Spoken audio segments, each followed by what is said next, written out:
Sport Express suit à l'instant. Restez là.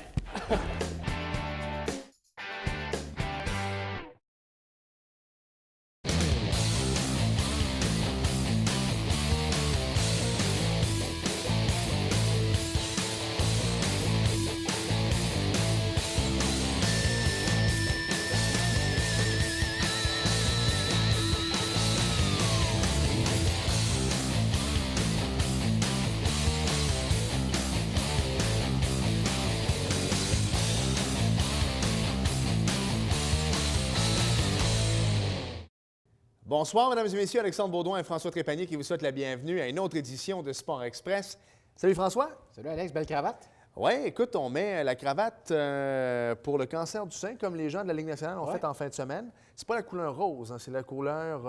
Mauve. Mauve, exactement. Mauve donc, cette année. Écoute, mais moi, je me suis quand même mis une chemise avec du rose dedans. Donc, à tout seigneur, tout honneur. Le Canadien avait un chandail de pratique couleur mauve également samedi matin. Oui, il y avait du rose, du mauve un peu partout, Alex. C'est ça, exactement. Au football américain, c'est très, très rose présentement. Les Canadiennes de football également.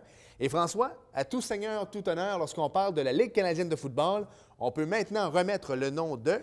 Notre ami Samuel Fournier, Alexandre, écoute, qui a signé un contrat avec les Alouettes de Montréal pour le reste de la saison et également les séries éliminatoires. Donc, grosse nouvelle. On se rappelle, Sam nous avait donné une entrevue ici et il nous l'avait dit, les gars, vous pouvez le dire, un jour, Samuel Fournier va jouer pour les Alouettes de Montréal. Et c'est fait, Alexandre. Écoute, Sam revient de loin. Il a joué pour les Huskies de Saint-Jean l'année passée. Exactement, qui est une très bonne ligue, il faut le dire, Ligue senior, mais quand même, entre la Ligue senior des Huskies et la Ligue canadienne de football, il y a quand même une marche, là. Oui. Faut se le dire. Mais non, bravo, honnêtement. On espère qu'il aura la chance de jouer le week-end prochain à Montréal, hein? On l'espère beaucoup, dimanche le 2 novembre, dernier match des Alouettes à Montréal. Ensuite de ça, on va terminer la saison du côté de Hamilton. Écoute, quelle fin de saison pour les Alouettes. Toronto, dimanche, et Hamilton la semaine ensuite. Parce que tu sais, c'est quoi le problème cette année, François? La section Est est tellement mauvaise que ça se peut qu'il y ait seulement 2 équipes qui participent aux séries éliminatoires. Ça veut dire qu'on prendrait une équipe de l'Ouest pour l'amener dans l'Est. Là, les Alouettes sont premiers avec 8 et 8, c'est ça? C'est ça. Je pense que c'est la première équipe de l'histoire de la Ligue canadienne de football qui part de 6 matchs en dessous de 500 pour jouer pour 500. Écoute, ils sont en feu. L'arrivée de Sam Fournier, ça va aider encore plus. Ça va aider encore plus. Marc Émilliard, je lui ai parlé tantôt, on a parlé des Dolphins, hors d'onde, mais il me dit qu'il voit les Alouettes en finale de la Coupe Grey. Ah oui? Peut-être. Ça va bien pour ces Huskies, aussi. Ça va très bien. Eux également qui ont gagné. Les Géants, malheureusement, première défaite, François? Oui, écoute, contre Limoilou, première défaite de la saison, Alex, mais on s'en fera pas avec ça. Hein, non, on s'en fera pas avec ça. Une saison parfaite, c'est bien rare. Exactement. François, belle émission cette semaine. D'abord, on va parler de hockey junior avec le Phoenix de Sherbrooke. Oui, Alain Charbonneau, qui est recruteur-chef du Phoenix de Sherbrooke, un petit gars de un petit gars. Costaud, Alain, hein? Une pièce d'homme. On va l'appeler monsieur. Un gars de Saint-Jean-sur-Richelieu qui a évolué junior majeur également avec les Foreurs de Val-d'Or dans le temps de Jean-Pierre Dumont, Roberto Luongo. Belle carrière pour Alain. On va nous parler un petit peu du rôle de recruteur en chef, Alexandre. Et également, un gars de la région aussi avec le Phoenix, il va nous en parler, Jérémy Roy. Et on va se transporter, on va prendre l'avion, François, on va aller du côté du Colorado, on va s'entretenir avec mon ami Mario Duhamel, qui est l'entraîneur adjoint de l'Avalanche. Alors, je sais qu'ils étaient sur la route en fin de semaine, ils ont pris l'avion. Et puis, on va le déranger chez le coiffeur. Oui, ça va faire une petite coupe. Oui, exactement. Alors, on va lui parler tantôt en direct de Denver. Mais pour tout de suite, on s'arrête 5 secondes et au retour, François rencontre Alain Charbonneau. Notre premier invité cette semaine à Sport Express, on l'avait reçu en studio il y a 2 ans. C'est un de mes amis d'enfance, ça fait bien longtemps. Il est le recruteur-chef du Phoenix de Sherbrooke dans la Ligue de hockey junior majeur du Québec. Alain Charbonneau est avec nous. Salut Alain. Salut François, ça va? Ça va, merci d'être avec nous Alain. Bienvenue, bienvenue. Écoute, pour ceux qui suivent de près la Ligue de hockey junior majeur du Québec, tout un début de saison pour le Phoenix de Sherbrooke jusqu'à maintenant. Oui, une grosse surprise, je pense. À notre 3e année d'existence. L'an passé, on a terminé dernier. On n'a pas fait les séries. C'était un petit peu décevant après Noël. Jusqu'aux fêtes, ça a quand même bien été. Après les fêtes, c'était très, très difficile. On n'avait pas une victoire sur la route depuis le mois de novembre l'an passé. Fait que cette année, c'est parti très bien. On a un très bon début de saison. On cause des surprises, puis tant mieux. Qu'est-ce qui fait, Alain, qu'une équipe, écoute, c'était normal, c'est l'expansion, ne va pas bien la première année et que, pas du jour au lendemain, mais d'année en année, devient, dominante comme cette année? Tu sais, nous, quand on a commencé notre équipe, on avait vraiment un cycle de 4 ans. On avait dit aux partisans, soyez patients les 2 premières années. Tu sais, un draft d'expansion, là, tu as des bons jeunes, tu as des bons vieux. Tu n'as pas de gars limité. Les 18-19 ans, toutes les équipes les protègent. Tu ne peux pas en avoir des bons 18 ans. C'est sûr qu'on avait un trou. Puis à un moment donné, si tu échanges ces choix-là pour aller bloquer ces trous-là, tu te fais mal pour l'avenir.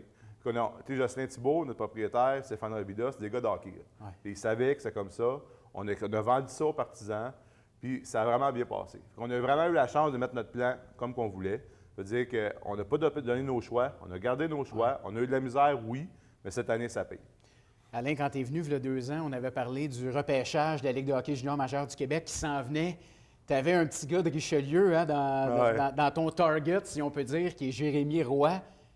Puis Christy, vous l'avez repêché, le Phoenix de Sherbrooke. J'imagine que vous êtes fiers de votre choix. Oui, tu sais, Jérémy, c'est un gars qui est très, très, très intelligent. C'est un gars qui va à l'école, qui est très bon à l'école. C'était très important pour lui. Nous, à Sherbrooke, on a un package scolaire incroyable. Tu sais, on a la chance d'avoir secondaire, sport-études, français-anglais, cégep français-anglais, université français-anglais. Qu'est-ce qui est très rare dans la Ligue. Je pense qu'on est la seule où on est 2 équipes qui peuvent offrir ça. Parce que pour Jérémy, c'est très important. On a vendu notre salade, on l'a repêché avec à notre tête un 95 qui venait. OK.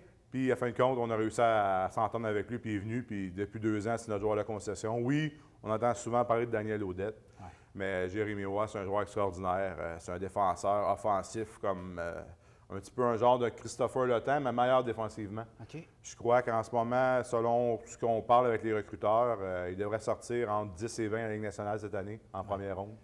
Fait qu'un joueur de la région repêché haut comme ça, d'après moi, ça va être pas mal le premier de l'histoire.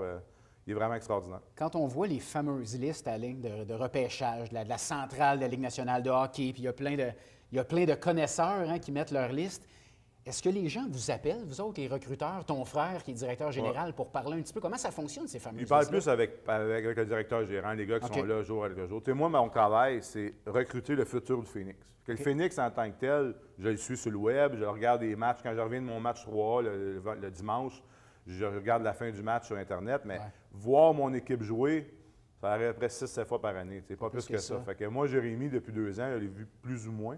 C'est certain qu'il parle avec Patrick beaucoup, avec leur attitude, il parle avec les pensions. Tu sais, la Ligue nationale aujourd'hui, c'est beaucoup, pas juste ce qui se passe à la glace, c'est l'être humain, c'est la personne. Mais autant pour nous. Et nous, à Sherbrooke, on a cette philosophie-là. On travaille beaucoup, nous autres, comme les Red Wings de Détroit, dans un sens. On veut beaucoup de hockey sense sur la patinoire, mais on veut des bonnes personnes hors glace. On pense que si tu es une bonne personne hors glace, ça va bien à l'école, si tu travailles fort à l'école, quand tu arrives sur la glace, tu vas être le même genre de personne. Tu parlais tantôt que vous aviez peut-être évalué à 95 les chances que Jérémy se joindrait au Phoenix de Sherbrooke. Quel était le 5 Est-ce que c'était aux États-Unis? Oui, c'est aux États-Unis. Okay. Jérémy, il voulait avoir une équipe qui lui donnait certaines choses, côté scolaire, côté environnement, côté temps de glace, côté tout. Si ça aurait été une équipe qui ne pouvait pas lui offrir ça, il aurait peut-être pris la décision de l'autre côté. C'est sûr, de l'autre côté, toute l'université était après. Jérémy, c'est un joueur extraordinaire, c'est un joueur vedette. C'est un joueur qui domine quand il est sur la patinoire. En possession de rondelle, j'ai rarement vu un jeune l'an passé à 16 ans. Il a récolté près de 60 points, je pense. Un jeune de 16 ans. L'an passé, il y a eu une statistique qui est sortie. Il y avait plus de temps de glace que Connor McDavid. Okay. Le joueur au Canada de 16 ans qui jouait le plus, c'est Jérémy Roy. Wow. Il était dominant. Il était 16 ans, puis c'est le premier défenseur. Là. Alain, tu parlais de vedette, peut-être Jérémy, future vedette. Parlons un petit peu rapidement de Daniel Audette, qui fait la pluie et le beau temps cette année avec les Phoenix de Sherbrooke, joueur de la semaine dans la Ligue de hockey junior majeure du Québec, fait le camp du Canadien de Montréal. Un bon début de saison pour Daniel? Oui, disons que les 4-5 premiers matchs qui est revenu du camp des Canadiens, c'est toujours la même chose. Hein. Tu vois ton premier camp professionnel, tu reviens, tu penses que ça va être facile. Mais depuis, disons, les 10 derniers matchs, là, il est vraiment dominant comme il était l'an passé. Après une année de 16 ans difficile, à 17 ans, l'année passée, il avait été extraordinaire. Il avait une grosse saison. Il était tout seul. Il n'y avait pas beaucoup d'aide. On avait une équipe vraiment ordinaire l'an passé. Là. Puis il nous a vraiment transporté toute la saison. Il y avait, je pense, en haut de 60 des points de l'équipe. Mais cette année, il y a un petit peu plus d'aide. On a un bon 3 premiers trio. Puis Dan va bien dernièrement, oui. Alain, explique-nous un petit peu le rôle du recruteur-chef pour une équipe de la Ligue de hockey junior majeure du Québec. J'imagine, je m'en allais dire, toujours dans tes valises, mais tu es toujours sur la route. Hein? Oui, c'est sûr que c'est pas professionnel encore. Là. C'est sûr qu'on en voit beaucoup, mais on voit alentour ici. J'ai la chance d'être situé à Saint-Jean. Côté midget 3A, côté midget espoir, on est quand même à proximité de 6-7 arénas dans un rayon de 45 minutes.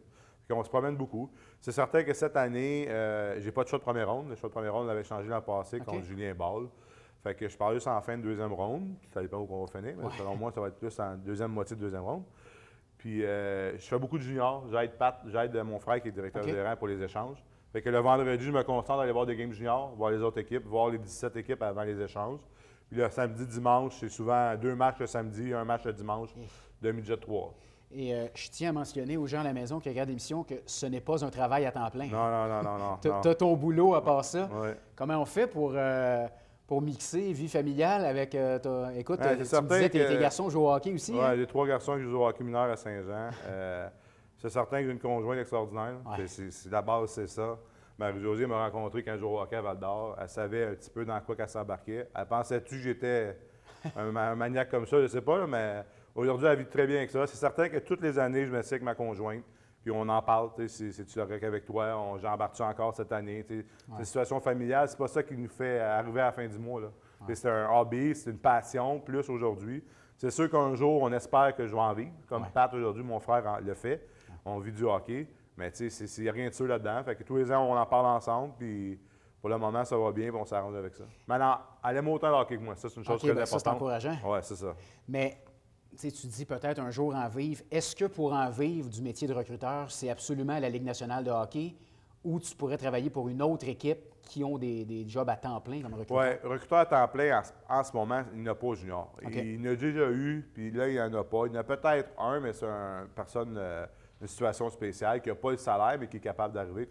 Mais c'est sûr que peut-être directeur général pour une autre formation. Pat, quand il était engagé à Sherbrooke, il était recruteur-chef pour la centrale de recrutement. Il y a une équipe qui l'a approché. Nous, tout le monde le sait que moi et Pat, on bâtit ça ensemble. C'est certain que c'est lui qui est là day-to-day, c'est lui qui prend les décisions, c'est lui qui a la pression. Mais il n'y a pas de décision qui est prise sans que je sois au courant. Je suis au courant de tout. On travaille, on parle ensemble tous les jours. Fait que c'est certain que si un contact que je connais, un ancien coéquipier ou n'importe quoi qui ajoute une équipe, qui ajoute une franchise, et peut-être que mon téléphone va sonner, on ne sait jamais. C'est sûr que c'est l'objectif. Là. On aime tellement ce qu'on fait en tant que gars de hockey qu'on veut en vivre, c'est sûr. Si on pourrait se concentrer là-dessus 24 heures par jour, on le ferait. Là. Comment ça fonctionne, Alain? Là, toi, tu es recruteur-chef. J'imagine que le Phoenix de Sherbrooke, vous avez plusieurs recruteurs. C'est quoi? Vous séparez le Québec pour... Oui, moi, j'ai 4 gars au Québec. Okay. J'ai un gars d'Amertim, un gars aux États-Unis. C'est certain que les décisions finales, c'est moi qui les prends. Moi, dans la région ici, c'est mon père. Okay. C'est mon père Normand qui fait ça. Ça fait 15 ans qu'il travaille dans la Ligue. Quand on a eu l'équipe à Sherbrooke, lui, à Chicoutimi, son recruteur-chef a perdu son emploi. Il se retrouvait comme libre en plus. Ça a bien donné. Il est venu travailler avec nous. Mon père, c'est un gars qui voit du hockey incroyablement. Il voit beaucoup, beaucoup de hockey. Il a une bonne analyse. Il m'aide beaucoup. C'est mon bras droit. L'an passé, je pense que 345 rapports. Il envoie du hockey. Là. Puis une bonne analyse, de l'expérience. Il a plus de repêchages que nous dans son background. Il y a 15 repêchages. Nous, on a juste 3. On a travaillé, oui, à Centrale de recrutement pendant 8 ans. À Centrale de recrutement, tu ne fais pas de repêchage. Tu analyses les joueurs, tu les mets en ordre, mais tu n'as pas à annoncer les joueurs. Tu n'as pas à mettre tes trips sur la table. Tandis que Normand, il avait cette expérience-là. Fait qu'il nous a beaucoup, beaucoup aidé côté repêchage. J'ai un gars de Laurentides, j'ai un gars au Lac-Saint-Louis, j'ai un gars à Québec.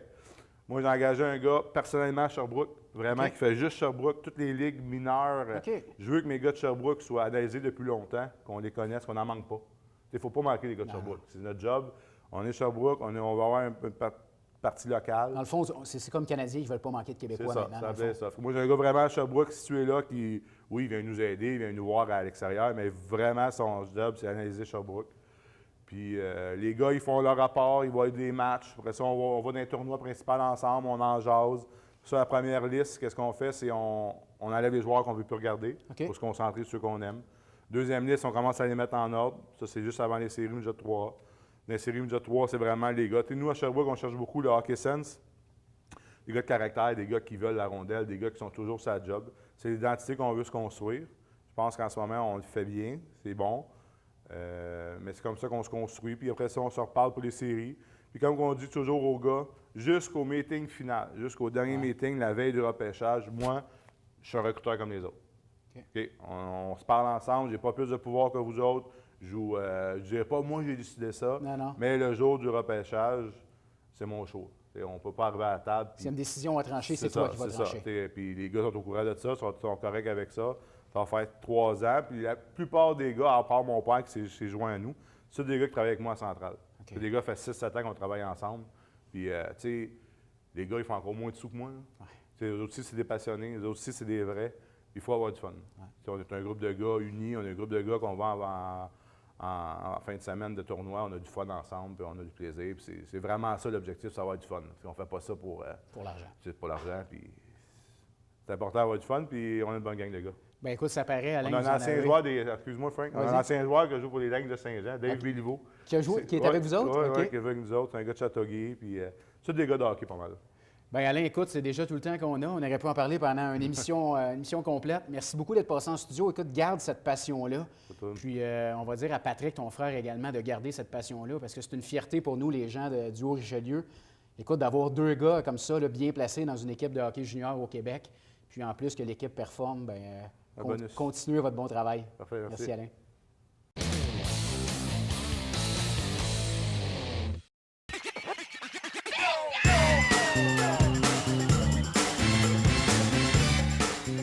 Pour vous divertir dans le confort de votre foyer, Télé Bingo, TVHR, tous les dimanches matins, 9h30, avec votre meneur de jeu, Alain Rameau.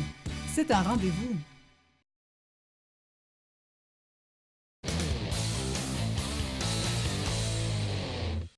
On vous l'avait promis qu'on était pour prendre l'avion et se diriger du côté du Colorado pour parler avec l'entraîneur adjoint de l'Avalanche, Mario Duhamel. Salut Mario! Salut Alex, ça va bien? Je vais bien, toi aussi? Très bien, merci. Mario, je veux que tu me parles un peu. Je ne veux pas en parler très longtemps du début de saison de l'Avalanche Colorado parce qu'il y a des journalistes dans le coin de Denver qui sont payés grassement pour analyser les faits et gestes, mais disons que ce n'est pas le même début de saison que l'an passé, mais est-ce que ça se ressent dans la chambre, Mario, ou tout ça? Mais je sais que dernièrement, vous jouez de mieux en mieux, mais comment est l'ambiance à Denver? Ah, je te dirais qu'en général, l'ambiance est très bonne. Malgré tout, dans le sens qu'on est conscient qu'on n'a pas eu le même début de saison que l'an passé. Puis ça aurait été dur, honnêtement, là, de répéter pour maintes raisons, dans le sens que je veux pas l'année passée, c'est une année ou un début de saison qui était magique. Tout était nouveau pour tout le monde. Donc, tout le monde avait approuvé quelque chose. Puis les équipes nous attendaient moins, je veux pas. Donc, avec la saison qu'on a eue l'an passé, cette année, les équipes nous attendent de pied ferme. Puis nous, en ayant une équipe jeune, en expérience, on se doit passer par là. Je pense que ce soit les joueurs, l'entraîneur, je veux dire, on ne veut pas pointer toi personne, mais je pense qu'on s'attendait que ce soit un petit peu plus facile. Quand une équipe qui est inexpérimentée, bien, tu penses que tu y es arrivé avant, justement, d'arriver à accomplir quelque chose. Donc, on a peut-être pris ça un petit peu, en guillemets, à la légère. Puis, présentement, justement, on joue du mieux, le meilleur hockey parce que on a vécu de l'adversité, puis vivre de l'adversité, c'est toujours bon. C'est comme ça que tu apprends, puis c'est comme ça que les équipes championnes se développent. Donc, tu dois passer par là. Et je pense qu'en ce moment, nos joueurs réagissent très bien par rapport à ça. Honnêtement, off the record, Mario, vous étiez venu jouer 2 matchs hors concours, là, un à Montréal, puis un autre du côté du Colisée Pepsi à Québec. C'est sûr que nous, ici, on vous a joué un petit peu plus qu'on vous voit habituellement en match hors concours. Est-ce que vous le sentiez là, que votre équipe était peut-être moins prête? Des fois, on le sent, ces choses-là. Est-ce que vous l'avez vu venir? Définitivement, mais chaque chose doit arriver, en ce sens que t'as beau essayer d'en parler puis de prévenir. Comme un enfant, t'as beau lui dire que le rond est chaud, mais tant qu'il se brûle pas, ça fait pas mal. Donc, pour nous, c'était de le vivre. Donc, le message qu'on lançait était capté, mais peut-être pas à 100% comme il se le devait. Puis, à un moment donné, justement, ça doit de vivre ça. Puis, comme j'ai mentionné tantôt, là, de le vivre, c'est juste bien pour notre organisation, c'est juste bien pour notre jeune équipe qui va en sortir grandi de ça, c'est sûr et certain. De toute façon, vous avez Patrick Roy et également Joe Sakic qui ont fait partie de jeunes équipes qui ont amené au sommet. Donc, je suis sûr et certain que vous allez être capable de bien vous en sortir. Mario, c'est réglé. Le début de saison de l'Avalanche, je ne voulais pas en parler trop longtemps. C'est fait. Maintenant, je veux qu'on parle de toi. Parce que pour que les gens se mettent un peu en situation, toi, du côté de l'Avalanche du Colorado, tu es le Clément Jaudoin de cette organisation-là. Tu es le gars sur la galerie de la presse qui scrute de A à Z ce qui se passe sur la glace. Oui, c'est un bon comparable. Si les gens là, regardent un petit peu 24 CH et tout, là, c'est un bon comparable avec Clément Jaudoin. Donc, moi, c'est vraiment là, tout ce qui est avant les rencontres. C'est vraiment mon rôle est de préparer l'équipe versus l'adversaire à 5 contre 5. Tim Army s'occupe de l'avantage numérique avec Patrick. Et puis, André Tourigny s'occupe des avantages numériques. Donc, moi, c'est vraiment attitré à tout ce qui est à 5 contre 5, à égalité numérique, donc 5 contre 5 et 4 contre 4, etc. Donc, ça, c'est vraiment mon rôle là, avant et pendant les matchs. Donc, si on regarde avant les matchs, là, je scrute l'adversaire comme si on jouait par exemple, contre le Canadien, bien, c'est de regarder les matchs qui ont joué avant et puis de voir les forces et faiblesses en présence de l'équipe adverse, puis par la suite amener ça aux entraîneurs et pour amener un consensus et après ça, livrer ça aux joueurs la journée du match. Là, donc, le meeting d'avant-match, disons, si on joue à 7 h, vers 5 h 30, avoir un meeting avec les joueurs. Donc, je présente ça aux joueurs. Donc, ce qu'on doit faire attention et ce qu'on doit exploiter versus l'adversaire. C'est quoi une journée type pour Mario Duhamel? Pas les journées sur la route, là, mais quand tu es à la maison, je sais que tu as de jeunes enfants également. C'est quoi? Tu vas les porter à la garde. Comment ça fonctionne? C'est quoi une journée pour toi? Oui, nous, on pratique à 11 h. Donc, on arrive le matin là, vers 7 h 30, 8 h à l'aréna. Et puis, honnêtement, on travaille de chacun de notre côté, dans le sens qu'on va faire nos affaires de notre côté. Puis par la suite, tout dépendamment de la journée, on parle de la pratique, qu'est-ce qui va être fait durant la pratique. Et comme je l'ai dit tantôt, à 11 h, on a notre entraînement matinal la journée. Puis, par la suite, c'est vraiment de continuer sur notre travail à étudier l'adversaire, comme dans mon cas, c'est vraiment d'étudier l'adversaire. Et puis, aller chez, tant que possible, lorsqu'on est à la maison, aller chez les enfants à 4 h. Donc, on quitte le bureau vers 4 h moins quart. Mon plus vieux finit l'école à 4 h. Donc, on va le chercher tant que possible parce qu'on n'est pas toujours à la maison. Donc, essayer d'aider notre femme puis d'avoir du temps de qualité avec les enfants en soirée. Puis les journées de match, ben c'est vraiment on a notre morning skate, puis avant ça, on se rencontre, comme je disais tantôt, avec les entraîneurs pour parler de l'adversaire. On a nos meetings également d'unités spéciales, avantages numériques, désavantages numériques qui se font avant le morning skate, journée d'un match. Et puis, comme je le disais tantôt, là, par la suite, moi, personnellement, je reste à l'aréna toute la journée. Et puis, on en profite là, pour justement avancer dans nos choses, puis s'entraîner, etc. Mais c'est ça, par la suite, là, mon match, comme je le disais tantôt, on va avoir le meeting à 5 contre 5 que je présente aux joueurs. Pendant le match, par la suite, c'est comme je ne l'ai pas mentionné tantôt, mais c'est de continuer à étudier l'adversaire, de voir si ils ont fait des changements ou pas, et si c'est quelque chose qu'on peut exploiter. Et c'est pas mal ça par rapport au match. Et puis, après les matchs, là, je me concentre beaucoup sur notre équipe à avoir du vidéo individuel pour les joueurs le lendemain. Mario, tu parlais de vidéo. C'est sûr qu'avec les nouvelles technologies, puis on l'a vu cette année, ça a des avantages. Le gros contrat lucratif qu'ils ont signé avec Sportsnet, il y a des caméras partout, Mario. Puis il y a eu un jeu assez controversé. C'était contre ton équipe, le fameux but d'Alex Galchenyuk. C'était serré. Est-ce que tu penses qu'on ne devrait pas commencer en 2014-2015 avec toute la technologie qu'on a, tous les angles de caméra qu'on a, peut-être pas de trop retarder les matchs, mais est-ce que tu ne penses pas, comme au foot, qu'on aurait droit peut-être à un challenge? Parce que, écoute, si on est tard en saison, c'est le genre de but qui fait que l'Avalanche du Colorado ne fait pas les séries éliminatoires, on aurait crié un peu plus, là. Oui, c'est sûr, certain. Écoute, mais de l'autre côté, moi, je suis un peu de ce côté-là. Pour moi, toutes les opinions sont bonnes, dans le sens qu'il y en a qui vont amener des très bons points pour avoir le challenge, comme on dit. De l'autre côté, l'erreur est humaine, puis tu veux vivre avec ça également. Tu sais, c'est comme, tu ne voudrais pas avoir des robots non plus comme arbitre. Je pense qu'ils font partie de l'essence même du hockey, qu'on les aime ou qu'on les aime pas.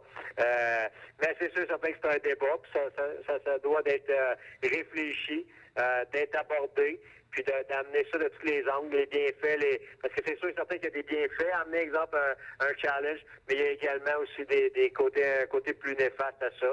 Donc, c'est vraiment d'étudier, puis d'être patient dans le sens que on ne veut jamais prendre une décision en tant que ligue ou en tant qu'organisation ou dans n'importe quel sport. Tu ne veux jamais prendre des décisions pour, après ça, être obligé de faire un pas en arrière pour rien. Donc, ça doit être étudié, d'être jasé. Un peu comme en ce moment, on parle beaucoup du shootout en fin de rencontre. Est-ce qu'on doit garder? Est-ce qu'on ne devrait pas avoir une séance de 4 contre 4, après ça 3 contre 3, comme il est étudié en ce moment dans la Ligue américaine?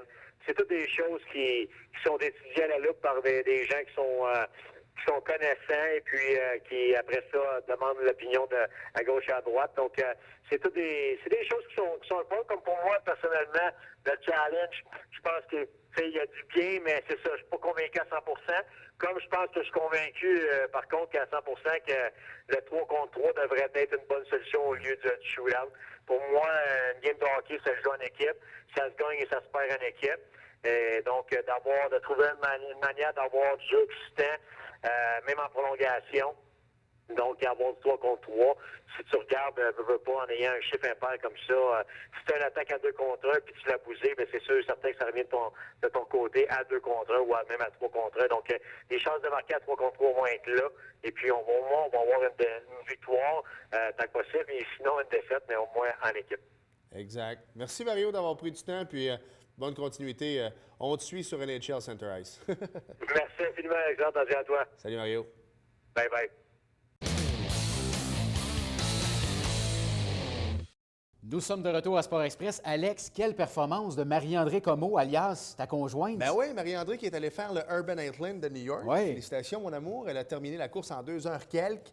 Elle s'est entraînée fort, François, pour faire ça. Écoute, ça a paru, Alex, elle a terminé. Voilà, beau défi Bravo, personnel Marie. pendant qu'on a vu sa médaille à l'écran. Ouais, on te lève notre chapeau. On te lève notre chapeau. Prochaine étape, Chicago, mon cher. Oh, la ville des vents. Oui, François Dale Earnhardt Jr., le pilote le plus populaire en série NASCAR. Ça, c'est pas Claude qui a écrit ça. Là. Non, ça c'est sûr, ça sent C'est Richard.